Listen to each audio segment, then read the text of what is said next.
Avec l'A350, une nouvelle star du ciel est née. Et savez-vous ce qui se cache derrière cet avion high-tech?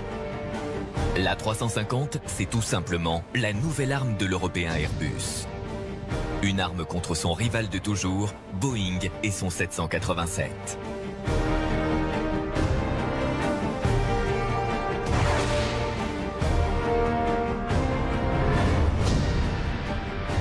L'A350 est un concentré inédit d'innovation, de technologie dernier cri.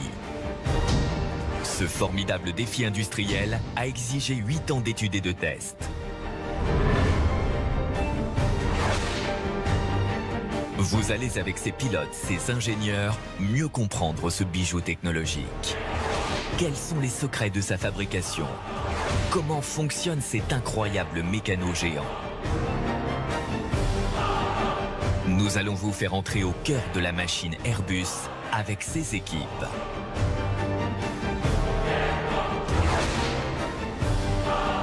Difficile d'imaginer les tortures qu'on fait subir à cet appareil pour votre sécurité. Résistance à des froids polaires. Supplice industriel. Pour découvrir cette fabuleuse aventure, vous allez embarquer pour la première fois avec les hommes qui ont fait naître l'A350.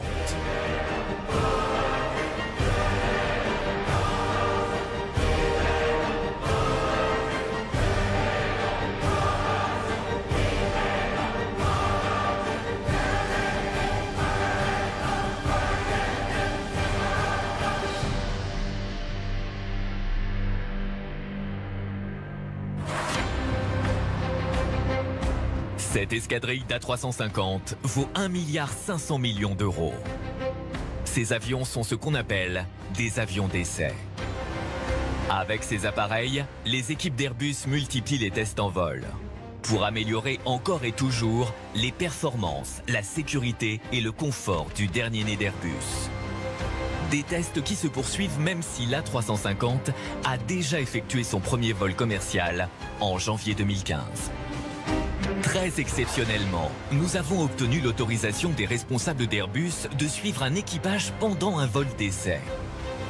Direction Toulouse, la ville symbole de la puissance aéronautique européenne. Ici, 40 000 personnes travaillent pour Airbus.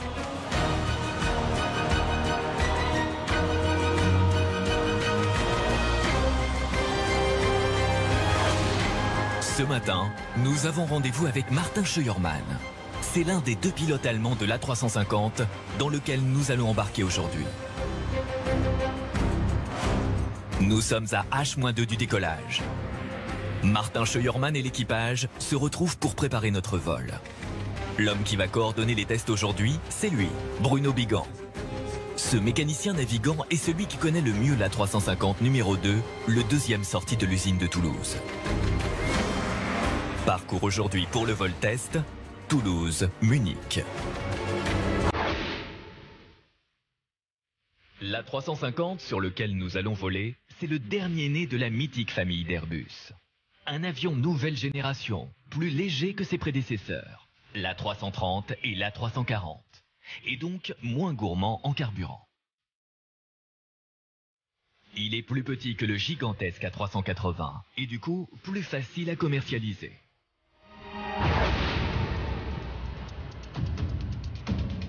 L'A350 est un bel oiseau de 67 mètres de long.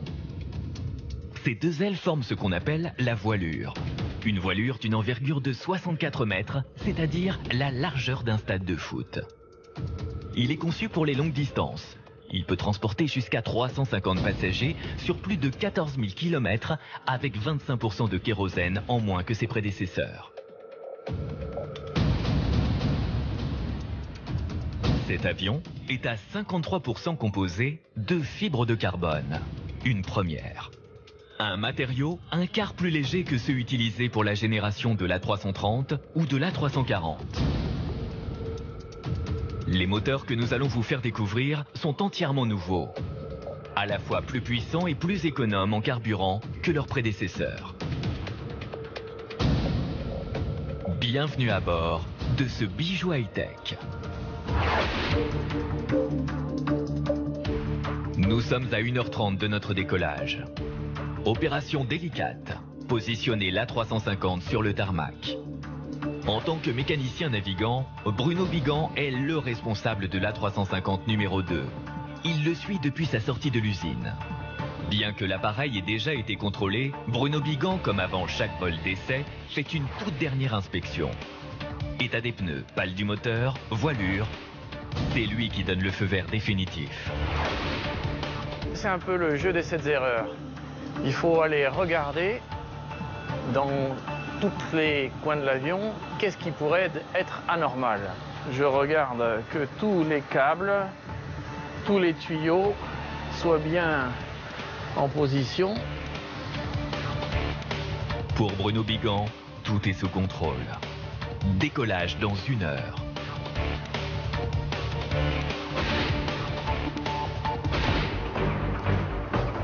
Le pilote Martin Scheuermann prend possession de l'appareil. Si cet Allemand apprécie plus que personne les innovations technologiques, il ne perd jamais de vue le cœur de son métier. Les êtres humains dans les avions, pour moi, ils sont encore très très longtemps indispensables. Et je suis sûr que tous les passagers derrière apprécient qu'il y a quelqu'un de compétence devant qui gère la situation, qui prend des décisions. Et c'est pas que l'automatisme qui fait tout. Aujourd'hui, comme c'est parfois le cas lors des tests, des passagers cobayes vont accompagner les experts d'Airbus pour ce vol d'essai. Ils vont tester le confort, la connectivité, la qualité de l'air. Il faut éviter que les personnes ne sortent. Il faut vérifier qu'ils soient bien sur la liste. Allez. Vous descendez plus, hein? C'est bon? Nous allons procéder à la fermeture de la porte de l'avion. Merci de bien vouloir regagner votre siège et d'attacher votre ceinture.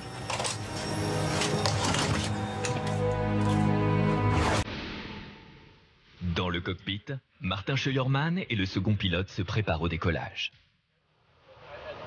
Bruno Bigan, installé juste derrière eux, va coordonner les tests. C'est lui qui connaît sur le bout des doigts les essais qui vont être réalisés et il notera durant le vol tous les résultats. Nous sommes prêts au décollage. Moment crucial où l'engin développe sa pleine puissance. La poussée est de 76 tonnes. Un des secrets de l'A350, ce sont ces 2 moteurs Rolls-Royce, conçus spécialement pour lui.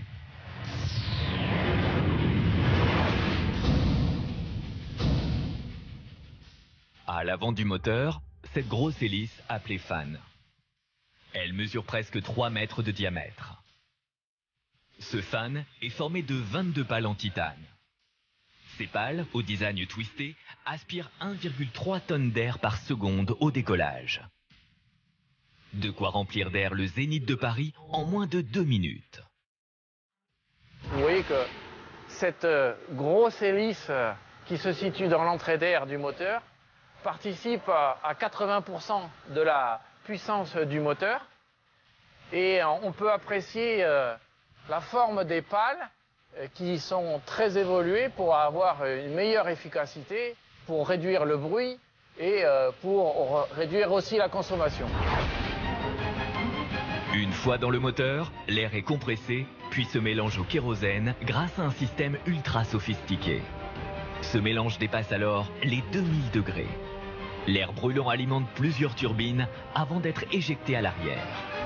Et on voit bien à travers ça que le fan sert à accélérer une grande masse d'air et qui passe à travers le moteur. Le corps chaud, il est tout petit et il est tout à l'intérieur. Une seule des pales de la turbine située à l'arrière développe 800 chevaux, soit la puissance d'une Formule 1. Et cette turbine possède 68 pales, 68 Formule 1.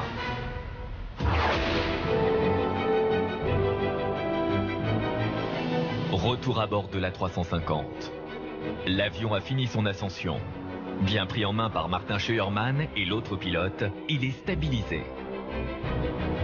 Direction Munich. Si cet avion semble aussi léger qu'un planeur, ce n'est pas seulement dû à son aérodynamisme. Cela s'explique aussi par sa structure en fibre de carbone. Pour mieux comprendre ce matériau, direction les usines de fabrication. La fibre de carbone est l'innovation majeure de l'A350. Ce matériau composite de couleur noire est révolutionnaire. Il pèse 25% de moins que l'aluminium, le métal habituellement utilisé dans l'aéronautique, tout en étant plus résistant et plus rigide. Les ailes sont presque entièrement en fibre de carbone, comme l'ensemble du fuselage. Grâce à la rigidité de ce matériau composite, les hublots de l'A350 sont 30% plus grands que ceux de la génération précédente, sans pour autant fragiliser la structure du fuselage. Et ce n'est pas tout. Cette rigidité permet de mieux pressuriser la cabine. Vous respirez mieux. Fini les bourdonnements d'oreilles causés par la pression. Le fuselage est composé de plusieurs couches de carbone. Elles sont assemblées comme les couches d'un sandwich. Au milieu, il y a une fine couche de cuivre qui sert de bouclier contre la foudre. Pour fabriquer ce matériau, la première étape consiste à entrelacer des fibres de carbone minuscules de 10 microns d'épaisseur. Pour cela, on utilise les mêmes machines à tisser que dans l'industrie textile. Elles produisent une sorte de tissu, 1 mètre par minute constitué de 6 millions de fibres. Et comme dans l'industrie textile, on coud les morceaux de tissu de carbone les uns avec les autres. La fibre de carbone permet d'obtenir des formes plus complexes qu'avec l'acier ou l'aluminium. Le tissu est enduit d'une résine spéciale. Puis, il est cuit dans un four jusqu'à 700 degrés. Aucun fuselage en métal n'a jamais été aussi léger et résistant.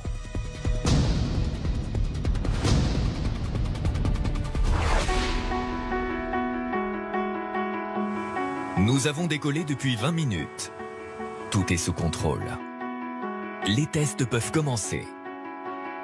Pour analyser le comportement de notre A350 d'essai, les ingénieurs l'ont truffé de capteurs, ces petites têtes oranges placées un peu partout. Au plafond, sur les hublots, tout est analysé, variation de température, éclairage, aérodynamisme. Ces capteurs sont reliés entre eux par des câbles. Toutes les informations enregistrées sont centralisées sur des batteries d'ordinateur installées à l'arrière de l'avion. L'ensemble est analysé en temps réel par des ingénieurs navigants embarqués à bord. Stéphane Vaux est le grand Manitou de ces essais. Et à partir de ce poste-là, vous voyez qu'on a plein d'écrans, on a accès à une multitude, ça peut aller jusqu'à 600 000 paramètres. Par exemple, les positions des gouvernements, des températures, des pressions hydrauliques, tout un tas de choses.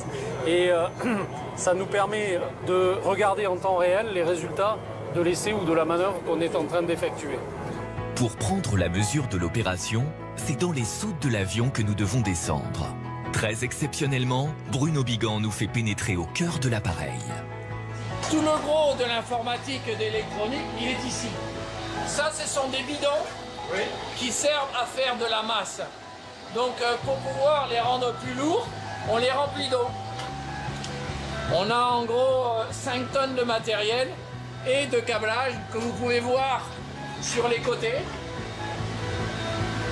Donc ça, c'est le lourd de la partie installation d'essai. Là, on a tous les calculateurs et tous les câblages. Sur un avion comme ça, il faut compter à peu près 400 km de fil pour tous les capteurs qui sont installés à bord.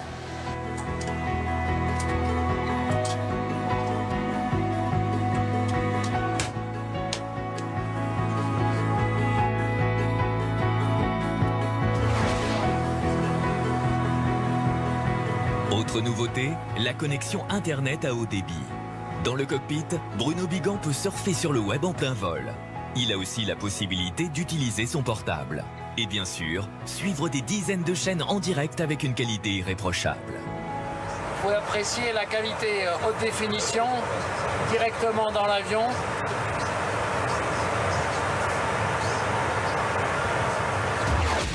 Cette connexion n'est pas un luxe réservé aux pilotes. Tous les passagers peuvent en bénéficier. Et comme à la maison, avoir accès à des dizaines de chaînes. L'avion est aussi équipé pour offrir des vidéos en haute définition.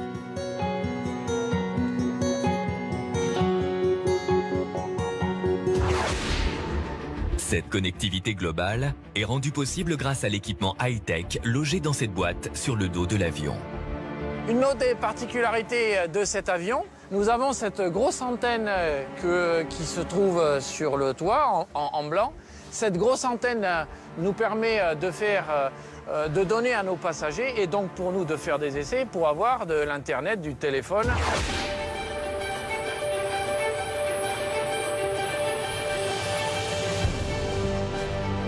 Durant tous les vols tests, les contacts avec les équipes d'Airbus à Toulouse sont permanents.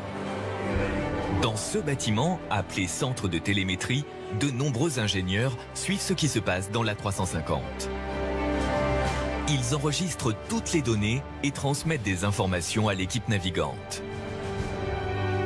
On est les yeux de l'avion, vu du sol, hein, évidemment, on est là pour aider l'équipage à effectuer son vol d'essai, puisqu'on a des gens ici qui vont être responsables d'amener des réponses à des questions posées par l'équipage et en l'occurrence par les ingénieurs navigants d'essai. Il n'y a pas qu'un équipage, en gros, de 5 personnes qui fait voler la machine, mais avec eux, il y a une multitude de gens qui va les aider et qui va leur fournir des résultats. Sur un premier vol, on va voir un comportement général de l'avion. On n'est pas dans l'avion, mais on a l'impression d'y être. On a les mêmes infos, on a un flux de données qui nous permet de quand même comprendre tout ce qui se passe. On a surtout le dialogue équipage. On a l'impression d'être avec eux, quoi, ça c'est clair. Ça ressemble à la NASA, c'est souvent la réflexion de certains visiteurs. Quand ils voient une salle télémesure en œuvre ici, avec tous ces écrans, ils sont impressionnés. Pour les ingénieurs de cette salle de télémétrie, un vol est resté dans toutes les mémoires. Le premier vol de l'A350. Le jour où il s'est envolé dans les airs pour la première fois de son histoire. C'était le 14 juin 2013. À 7 h du matin, sur l'aéroport de Toulouse-Blagnac, 6 hommes descendent sur le tarmac. Ils embrassent leurs proches, puis ils prennent place dans cette A350. Là, c'est bon, Gabi. Merci. Je suis avec toi.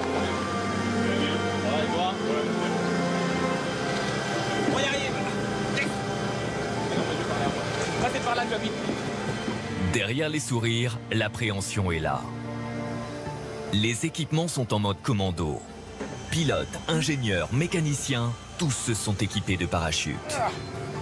C'est obligatoire pour un premier vol. On doit anticiper tous les scénarios. Nous sommes à H-30 minutes du décollage. Voilà. Et on va le mettre là. On est très confiants. On est très confiants. Gentlemen. Yes. Pascal, are you with us? So we are at closing doors. Okay. Donc I close the door, I switch the sensor. Yes. Okay. I start now.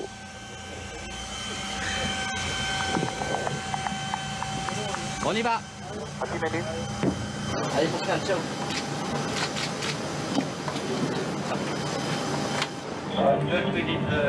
Le décollage qui va avoir lieu dans quelques minutes est suivi par les experts d'Airbus à partir de la salle de télémétrie. Okay. Okay, so Pascal, at your discretion, if you all agree for the engine start. Manu. Ce vol est aussi retransmis en direct dans tous les centres de conception d'Airbus en Europe. L'A350, c'est le travail de plus de 60 000 personnes à travers le monde. Et à Toulouse-Blagnac, ce jour-là, des milliers de fans ont fait le déplacement pour assister à cet événement. Top. Il est 10 h.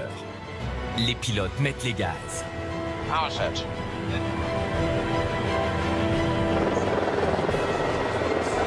Le patron d'Airbus, Fabrice Brégier, lunettes noires, est sur le tarmac pour vivre ce moment historique.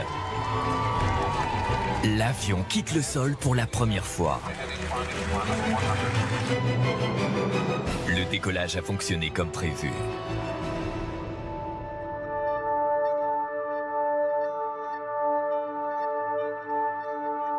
Après ce premier vol de juin 2013, Airbus décide de mettre en production l'A350. Et pour cela, ils mettent en place, comme pour leurs autres avions, un système de fabrication unique au monde. Les différentes parties de l'appareil sont construites dans les 4 pays fondateurs d'Airbus: France, Allemagne, Royaume-Uni et Espagne. En Allemagne sont fabriqués l'avant et l'arrière du fuselage, le train d'atterrissage avant et la queue de l'avion. En Espagne, l'arrière et le ventre de l'appareil. La France, elle, produit la pointe avant, le fuselage central et les trains d'atterrissage centraux. En Grande-Bretagne, sont construits les moteurs et assemblés les ailes. Et c'est à Toulouse que tous ces éléments sont assemblés. Pour cet avion exceptionnel, il a fallu créer une usine exceptionnelle. En 2008 est lancée la construction d'un immense bâtiment à Toulouse, spécialement conçu pour l'A350. Sa toiture est équipée de panneaux solaires. Résultat, il produit la moitié de l'électricité qu'il consomme. Airbus a aussi créé ce véritable monstre du ciel pour rapatrier les pièces de l'A350 fabriquées à travers l'Europe. On l'appelle le Beluga, car il ressemble à une énorme baleine blanche. Un Beluga se pose à Toulouse-Blagnac presque tous les jours. Airbus en possède 5. Le Beluga est conçu pour transporter des pièces XXL. C'est une sorte de coursier du ciel. Dans les ateliers de Toulouse, la baleine s'ouvre pour décharger plus de 50 tonnes de matériel. De sa soute, qui fait 17 mètres de haut et 7 de large, sortent les pièces prêtes à l'assemblage. Le nez de l'avion, les ailes, l'arrière de la carlingue, des pièces destinées à un gigantesque mécano.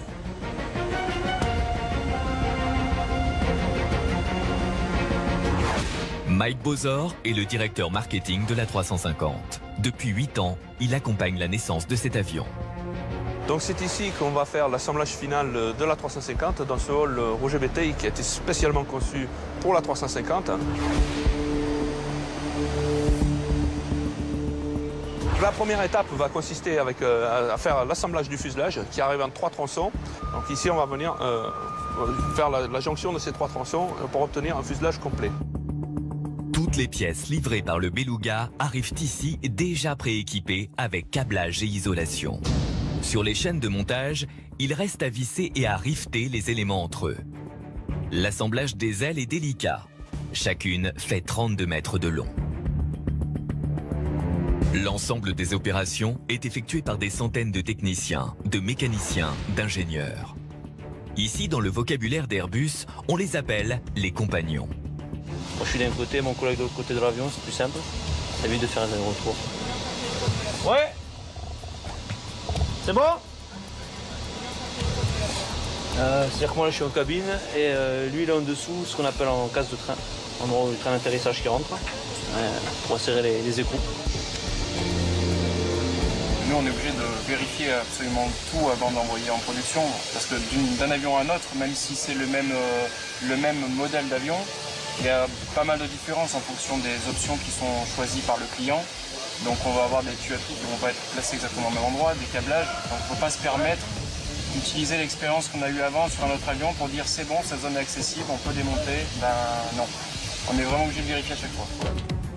Pour l'aménagement intérieur, un système d'assemblage appelé Plug and Play permet aux pièces de s'emboîter très simplement. Sur le programme A350, tout a été étudié en amont pour que tout ce monde de Plug and Play avec un gros gain de temps. C'est vraiment très agréable pour tous les gens qui travaillent sur ce programme.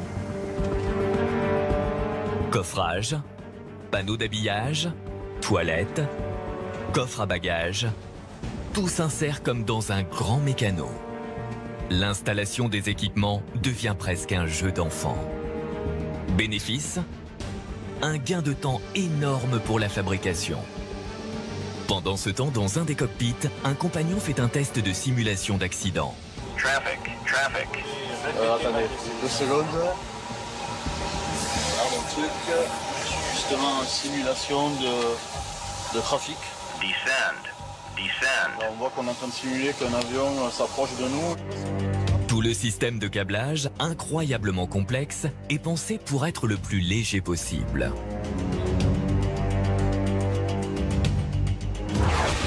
Après la finalisation de la carlingue, place au moteur.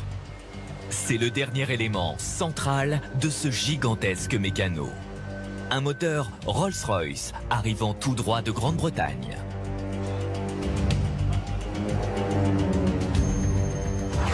Des milliers de rivets sont utilisés par les compagnons tout au long de cette opération.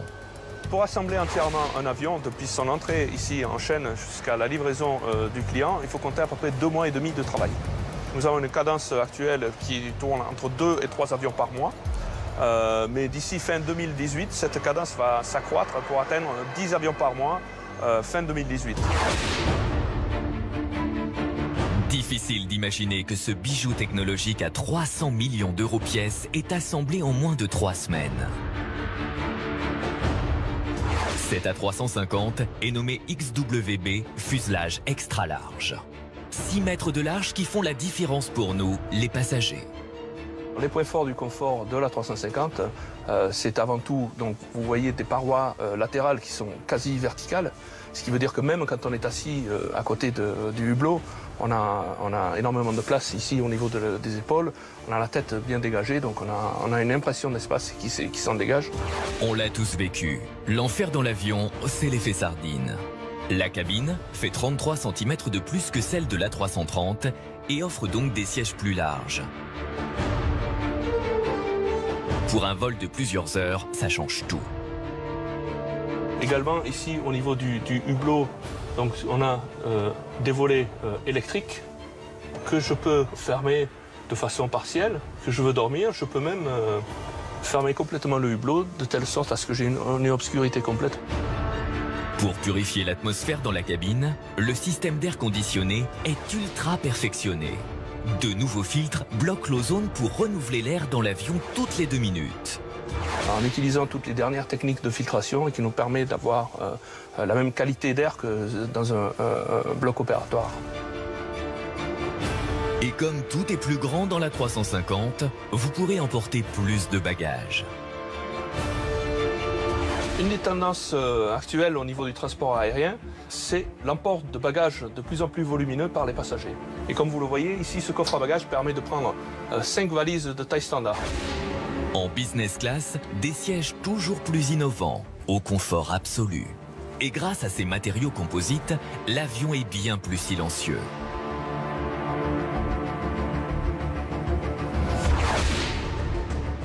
Cet avion est plus silencieux aussi, car tout a été étudié pour qu'il glisse parfaitement dans l'air.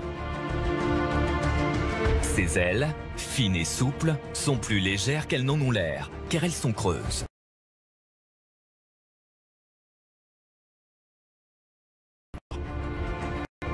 Des pièces alignées d'un bout à l'autre de la structure. Le tout est recouvert d'une sorte de peau en fibre de carbone, une première.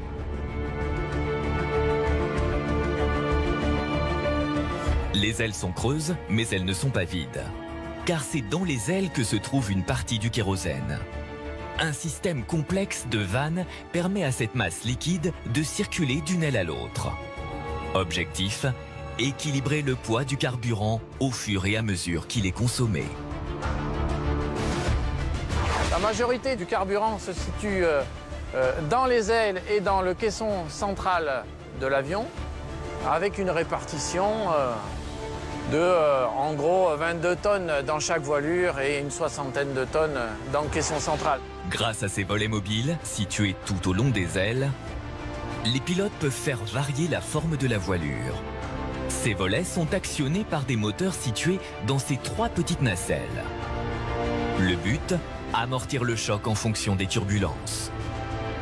La voilure arrière fonctionne de la même façon que les ailes. Avec ses volets mobiles, elle fait monter ou descendre l'avion dans les phases de décollage ou d'atterrissage. Chaque aile est équipée à son bout d'une pièce incurvée, appelée winglet. Une particularité sur le 350, c'est ces winglets qu'on a rajoutés avec ces formes aérodynamiques qui servent à réduire les consommations dues à la traînée de la voilure. Et c'est pour ça qu'elle a une forme aussi évoluée. Vous pouvez d'ailleurs remarquer que sur un avion, je ne dirais pas d'ancienne génération, le 330 qui est à côté a aussi des winglets, mais avec des formes beaucoup moins élaborées du côté aérodynamique. Cet avion consomme beaucoup moins que ses prédécesseurs. De 10 litres de carburant aux 100 km par passager en 1950, on est passé à 3 litres par passager pour l'A380 en 2005. Et seulement 2,5 litres aujourd'hui avec l'A350. Les ailes extrêmement souples battent pendant le vol sous l'effet des turbulences, comme celle d'un oiseau. Ces battements peuvent atteindre une amplitude de 5 mètres. La solidité de ces ailes est bien sûr essentielle. C'est la partie la plus sollicitée de l'avion. Sa résistance doit être parfaite. Dans ce bâtiment très spécial, on va la tester. Les ailes vont y subir de terribles tortures. Une fois l'avion introduit dans le hangar, il est bloqué dans une énorme structure métallique, une cage de fer. Tout le long de chaque aile, on attache des câbles. On y installe 12 000 capteurs. La cabine est alors pressurisée comme à 10 000 mètres d'altitude. Les ingénieurs vont en temps réel avoir accès aux données des capteurs. Les vérins géants entrent en action. Pendant des heures, ces pistons vont tordre les ailes de haut en bas, à la limite de la rupture. Elles plient de plusieurs mètres, mais ne rompent pas. À ce moment, si une porte s'ouvrait, la dépressurisation ferait exploser l'avion et le hangar avec. Autre test, le comportement des trains d'atterrissage en cas de tempête. Pour cela, des sortes de piscines sont installées pour simuler des pistes détrempées.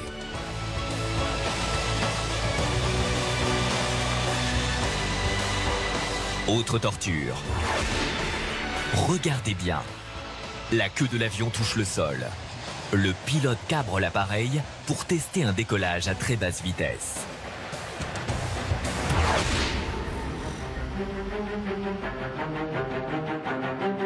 Et pour tester la résistance de l'appareil à des températures extrêmes, Bruno Bigan et son équipe n'ont pas hésité à faire le voyage jusqu'en Floride, au centre McKinley. Ce centre est unique. C'est la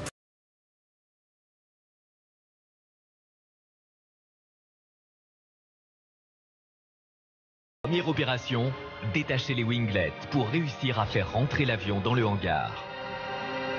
L'équipe française autour de Bruno Bigan et les Américains récapitulent alors les tests prévus pour la journée. Libéré de l'extrémité de ses ailes, l'A350 est introduit dans ce hangar qui va devenir son enfer. D'énormes silos sont posés pour évacuer les gaz d'échappement à l'extérieur du bâtiment. Car les tests doivent se faire moteur allumé. La séance de torture peut commencer.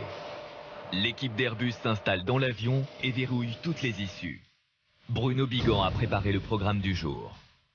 Avec ce laboratoire, on a la capacité de demander la température que l'on désire. Et dans ce cas, on a fait des températures très chaudes, plus 45 et humides, que l'on trouve dans certains coins du monde. Dans ces conditions tropicales, les systèmes électriques vont-ils résister à de tels niveaux d'humidité?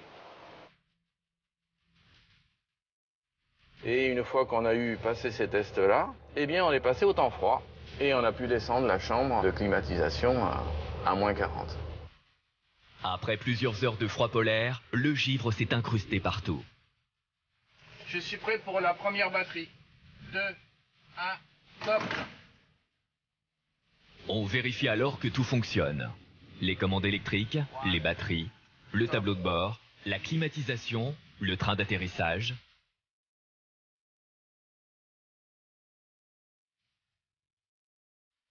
Tout est OK. Les tests sont concluants. c'est fini. L'A350 sort de cette forêt vierge polaire. Il reste à reposer les winglets et rentrer en France.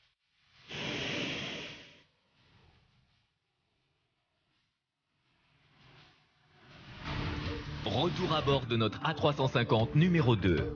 Il reste environ 45 minutes de vol avant d'atterrir à Munich. Les deux pilotes effectuent eux aussi un certain nombre de tests sur le fonctionnement des systèmes électroniques. À la lueur des incidents ou même des accidents qui ont eu lieu, on essaie toujours d'améliorer le produit pour renforcer la sécurité et ensuite aussi pour profiter des nouvelles technologies qui sont disponibles. Il y a une continuelle évolution.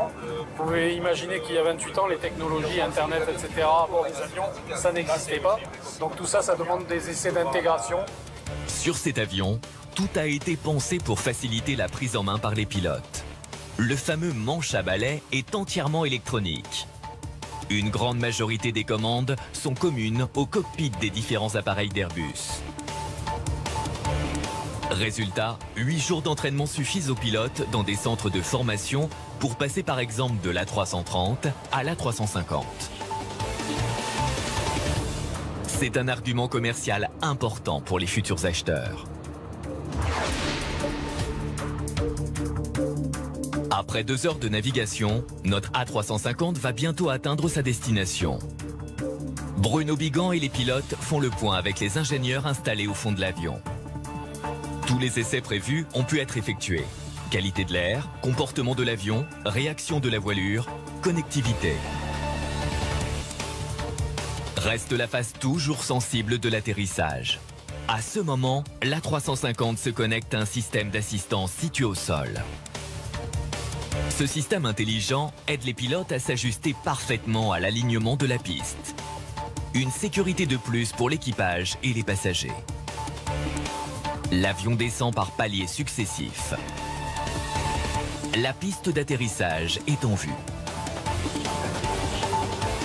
Au moment de l'atterrissage, l'avion roule à 200 km/h. Les 10 roues vont subir une pression de 200 tonnes. Pour éviter les risques de crevaison, les roues sont dotées d'un système de surveillance de pression des pneus. Des informations sont transmises au sol en temps réel grâce au Wi-Fi. Les trains d'atterrissage sont bien sûr un élément central. Jusqu'à présent, ils étaient en acier. Avec l'A350, on est passé à une nouvelle génération, celle du titane. Un métal beaucoup plus résistant et 2 fois plus léger. Train d'atterrissage très particulier sur 350, puisque on a été obligé de mettre 2 contre-fiches pour mieux répartir les efforts avec la structure. Un système de frein ultra perfectionné est logé dans les roues elles-mêmes. Ces freins en carbone dernière génération supportent beaucoup mieux la chaleur dégagée pendant le freinage. Ils ont été conçus pour résister jusqu'à 2000 degrés. Au moment de l'atterrissage, en plus de ces freins, d'autres systèmes entrent en action. Les aérofreins des ailes et les inverseurs de poussée du moteur.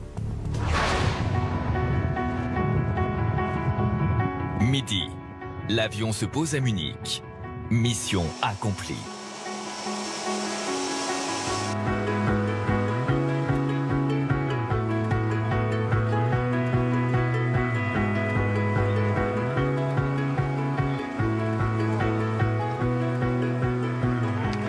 Tout l'équipage d'Airbus, Bruno Bigan en tête, sort de l'avion.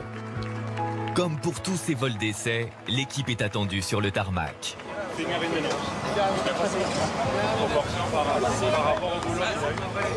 Voilà, donc on a fait notre programme et on n'est pas passé une fois dans les nuages. Les essais de ce type vont se poursuivre jusqu'en 2016 grâce à ces 5 appareils. Mais ils ont déjà permis de commercialiser l'A350. Grâce à eux, le dernier né d'Airbus a obtenu en 2014 ce qu'on appelle dans le jargon son brevet de certification à l'occasion d'un grand show. Et C'est un honneur de vous remettre ce certificat type pour l'A350-900. Merci. C'est le vôtre.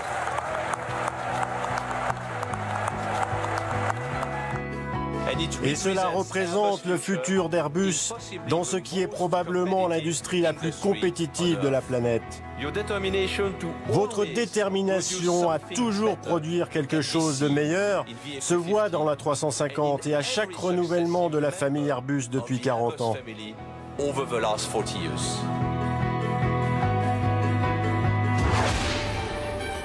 Les premiers à avoir été séduits par l'A350 sont les Qataris. Nous sommes en 2014 à Doha. Ce jour-là, Airbus a mis les petits plats dans les grands. L'enjeu est de taille. Convaincre les richissimes Qataris de choisir l'A350 plutôt que le B787 de Boeing. Le vol de démonstration est parfait. Et une grande partie de l'état-major européen a fait le voyage. Pari réussi. La compagnie Qatar Airways signera la première grosse commande. Ce sera la première à être livrée. La première à mettre l'A350 en service sur une ligne régulière entre Doha et Francfort, le 15 janvier 2015.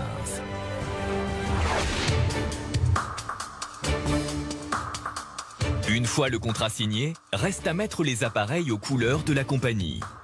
L'avion arrive couleur jaune-vert, celle de l'enduit anti-corrosion appliqué pendant le montage.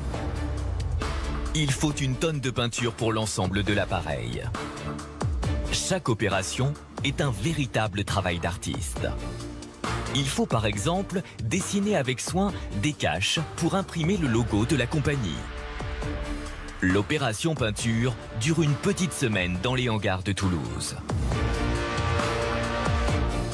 L'avion est alors fin prêt.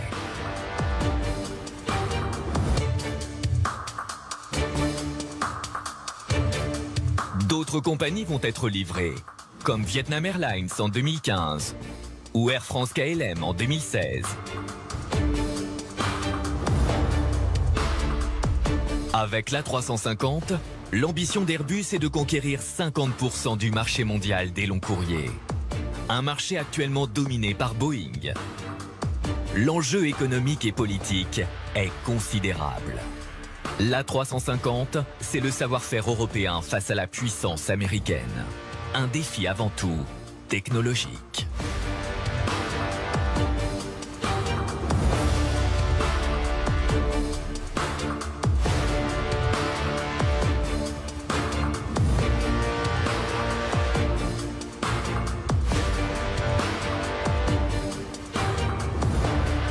Sa structure en fibre de carbone,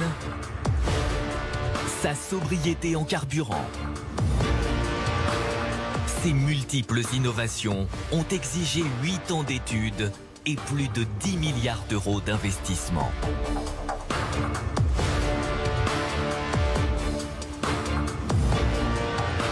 Airbus a misé très gros pour gagner son pari.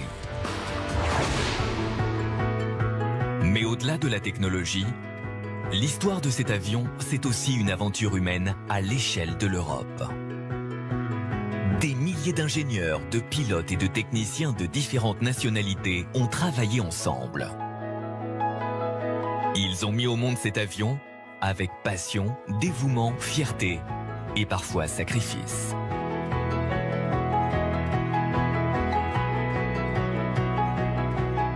J'ose pas dire que c'est un peu mon bébé parce que je suis pas tout seul. Mais c'est un esprit d'équipe. Mais il y a quand même une petite part sensible. Et quand on le malmène un peu trop, on me malmène un peu. Pour moi, c'était une véritable chance qui m'a été donnée. J'ai commencé à promouvoir cet avion. J'avais quelques petites planches PowerPoint et aujourd'hui j'ai de vrais avions, donc je suis très très heureux. Et on fait ça par passion, c'est quand même un bijou technologique, un avion qui est issu du 21e siècle. Imaginez que du jour au lendemain on vous dise voilà, on va vous donner une Ferrari, hein, vous vous en occupez bien, hein, vous la lavez, vous l'entretenez, hein, et on vous demande qu'une seule chose, c'est de l'essayer et de la faire marcher. Voilà un peu le cadeau qu'on nous fait régulièrement. Clairement, avec l'A350, on entre dans une autre dimension. Nous sommes au cœur du projet et ça a été très excitant.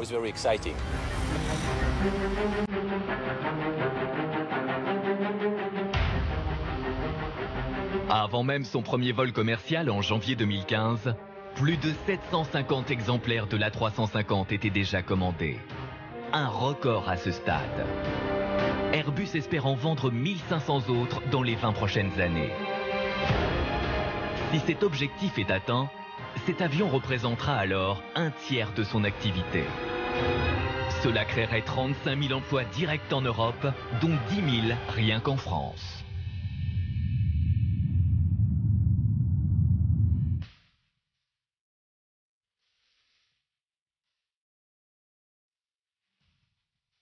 L'A350 a au moins 20 années de carrière devant lui.